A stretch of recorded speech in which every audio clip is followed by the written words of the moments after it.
infelizmente, um primeiro tempo que a gente estava... Eu terminei o primeiro tempo muito feliz.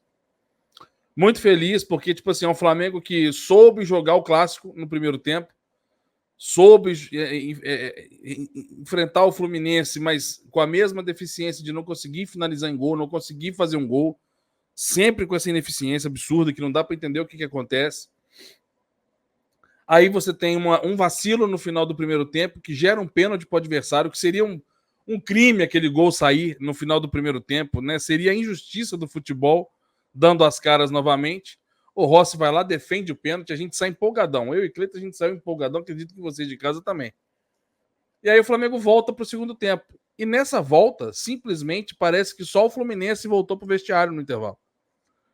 Que é exatamente nesses 15 minutos de intervalo que o Mano Menezes leu o primeiro tempo inteiro para o seu elenco, fez uma mexida e matou o jogo. O resumo da ópera é esse. E do outro lado, nós temos um técnico ainda inexperiente, que infelizmente ainda está atrás do Mano Menezes, que por mais bosta que seja, é raposa velha, soube ler com a maldade o que o jogo precisava, né? O clássico precisava. E o Felipe Luiz ficou ali na beira do campo, passivo, né? Tentando pensar o que fazer, demorou muito para fazer. E na hora que fez, já não adiantava mais nada, velho. Já estava 2-0. Nas primeiras mexidas do Felipe Luiz já foram após o segundo gol do Fluminense. Então, infelizmente, cara, a gente viu um primeiro tempo que eu particularmente gostei do primeiro tempo. Foi a nossa conversa com vocês aqui no nosso papo, no nosso show de intervalo. E simplesmente o Flamengo do primeiro tempo não voltou para o segundo tempo. E foi o que o Cleito falou, um soco na cara o primeiro gol aos 5 minutos. Todo aquele tesão que o Flamengo teve, que a torcida teve, incluindo a gente, depois de defender aquele pênalti do Ganso, todo aquele tesão com 5 minutos de segundo tempo foram embora. E, cara, era para ir embora mesmo. Era para ir embora mesmo. Para nós era. Mas para o time não é normal isso não, cara. É a falta do psicológico.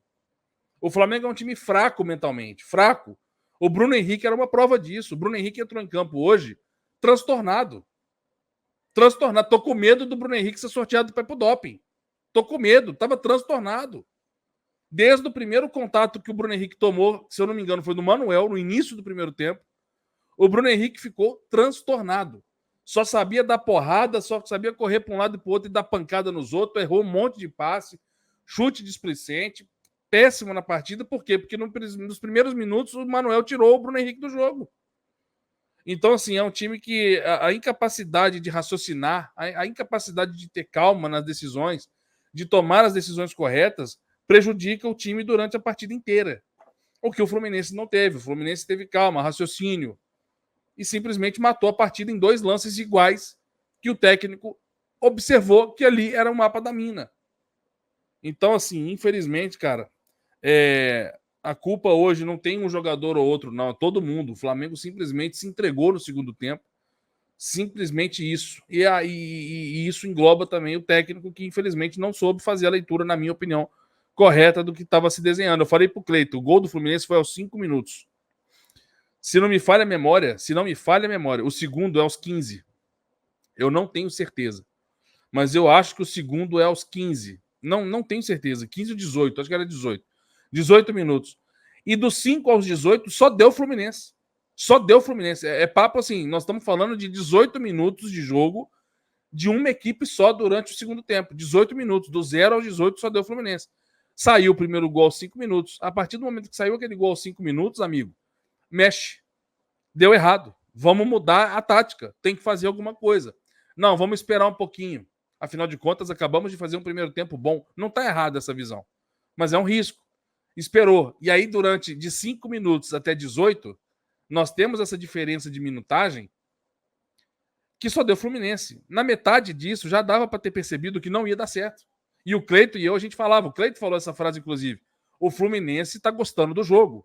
O Fluminense tá gostando do jogo. Eu falei, tá gostando do jogo. Eu acho que eu falei antes do primeiro gol sair, inclusive. Você falou antes do segundo. Do segundo. Se bobear no lance, inclusive, no ato.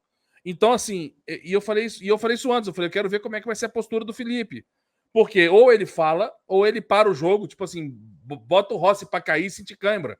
Para o jogo, reúne a galera, mexe alguma coisa no comportamento, ou já muda, faz substituição. Ele não fez nada.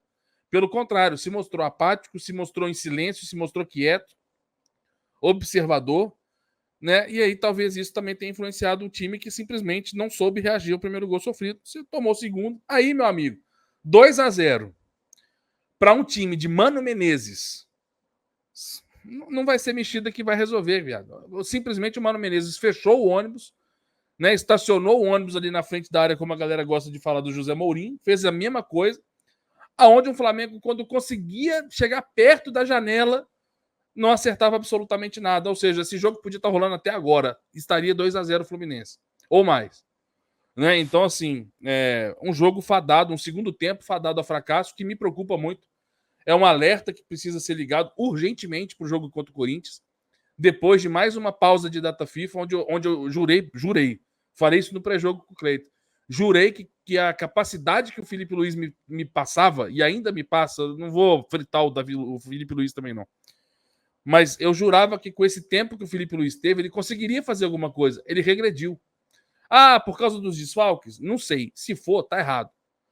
Então, assim, me preocupa para esse jogo da volta, onde o cenário é o contrário do que o Cleiton e eu esperávamos. Eu acredito que o Renan também. Acredito que vocês de casa também.